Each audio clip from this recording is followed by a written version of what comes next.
Satuan Tugas Pencegahan dan Penanganan Kekerasan Seksual atau yang kerap dikenal Satgas PPKS Unhas menyelenggarakan sosialisasi pencegahan dan penanganan kekerasan seksual yang diselenggarakan di Gedung Ipteks Unhas pada Minggu 12 November 2023. Hal tersebut bertujuan memberikan informasi dan memperdalam pengetahuan tentang kekerasan seksual untuk melahirkan persamaan persepsi mengenai segala bentuk hal yang terkait dengan kekerasan seksual.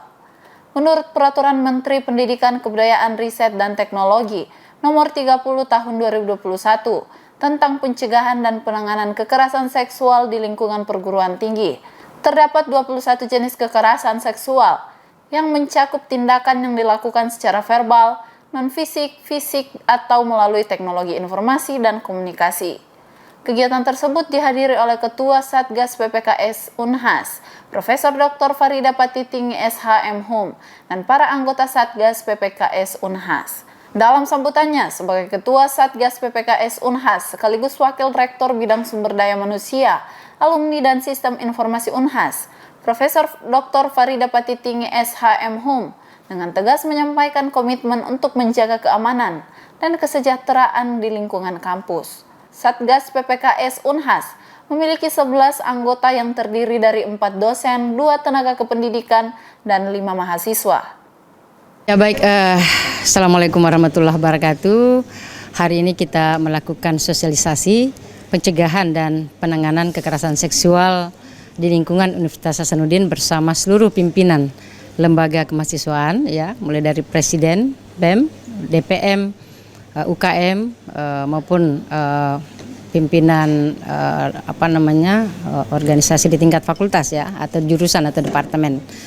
Ya, alhamdulillah outputnya adalah tentu kita ingin ada penyamaan persepsi, kesepahaman terkait bagaimana upaya-upaya yang kita lakukan dalam mensosialisasikan pencegahan kekerasan seksual di lingkungan kampus, khususnya di Universitas Hasanuddin ini.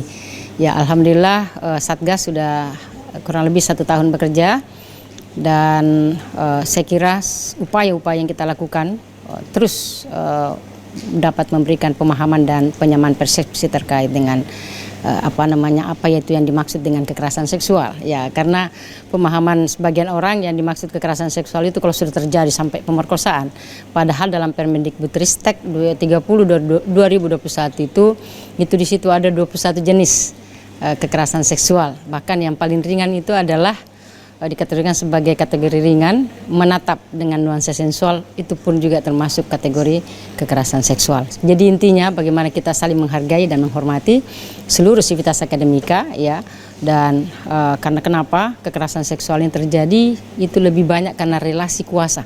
Selain itu, Profesor Dr. Nursini SAMA sebagai narasumber dalam sosialisasi tersebut mengungkapkan data kekerasan seksual di lingkungan pendidikan.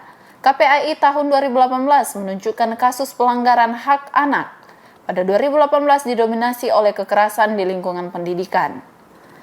Data Komisioner Komnas Perempuan periode 2015 hingga 2021, sekitar 67 kasus kekerasan terhadap perempuan di lingkungan pendidikan.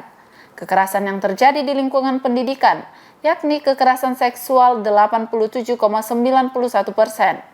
Psikis dan diskriminasi 8,8%, dan kekerasan fisik 1,1%. Data dari 179 anggota sivitas akademika dari 79 perguruan tinggi yang tersebar di 29 kota di Indonesia, ditemukan 70% pernah mengalami kekerasan seksual.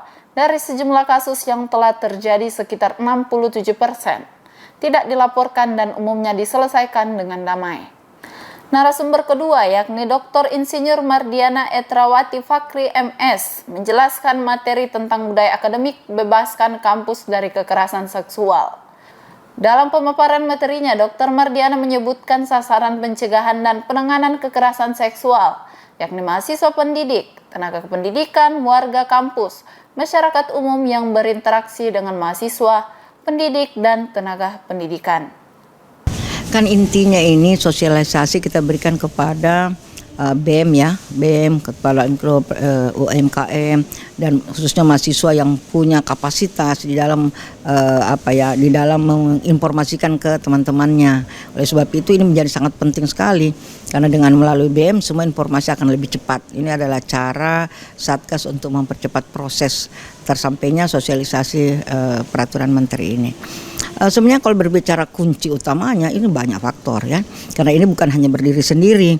Untuk bebasnya kampus dari kekerasan seksual bukan hanya dilihat dari aspek bagaimana kesadaran dari mahasiswa, tapi juga tentu saja kita butuh fasilitas-fasilitas yang mendukung sehingga potensi-potensi terjadinya kekerasan seksual di beberapa titik-titik yang mungkin bisa terjadi atau di kegiatan akademik yang terjadi, karena intinya kan ada di Tridharma perguruan tinggi kan ada 3, pendidikan, penelitian, pengabdian masyarakat. Nah disitulah yang bisa terjadi potensi-potensi. Nah itulah yang harus menjadi bagian yang kita fokuskan, tapi kali ini kita mencoba untuk menyentuh ke BEM, kepala UMKM dan ya Presiden BEM dan sebagainya. Sosialisasi pencegahan dan penanganan kekerasan seksual menjadi ruang kolaborasi antara Presiden dan Wakil Presiden BEM serta pengurus himpunan kemahasiswaan. Seluruh fakultas dalam lingkup Unhas menjadi penyebar informasi dan teladan bagi para mahasiswa tentang pencegahan dan penanganan. Hal tersebut bukan hanya sebatas menjalankan peran keamanan, tetapi juga sebagai agen perubahan di lingkungan akademis.